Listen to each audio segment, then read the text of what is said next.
राज ठाकरे हे हिंदू विरोधी आहेत असं वक्तव्य उत्तर भारतीय विकास सेनेनं आता केलेलं आहे। राज ठाकरेंनी नेहमीच हिंदू विरोधी भूमिका घेतल्याचा आरोप उत्तर भारतीय विकास सेनेचे अध्यक्ष सुनील शुक्ला यांनी केलेला आहे। सोबतच राज ठाकरेंनी गंगामातेचा अपमान केलाय।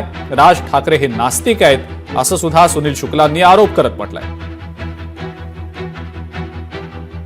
राजसाहेब ठाकरे हे हिंदू विरोधी आहेत, कारण हे ब्राह्मण लोकांना मारतात, जे तिवारी पांडे चौबे मिश्रा असेल त्यांना मारतात, जे क्षत्रिय जे सिंग आहेत, ठाकूर आहेत, चौधरी आहेत यांना मारहाण करतायत, ते बँकेत जाऊन तिकडे मारहाण करतायत। ही हिंदूंचं विभाजित करण्याची राजनीती करत आहेत। म्हणून आम्ही याचिका दायर केलाय सुप्रीम कोर्टमध्ये, मी यांच्या पक्षाचं रजिस्ट्रेशन रद्द करावं आणि क्रिमिनल अँगल पण त्याच्यामध्ये, क्रिमिनल आयपीसी धारा पण जोडल्यात। हे लिमिट नाही की पक्षाचं रजिस्ट्रेशन रद्द व्हावं। तुम्ही मारणार हिंदू लोकांना, आम्ही ते सहन करणार नाही।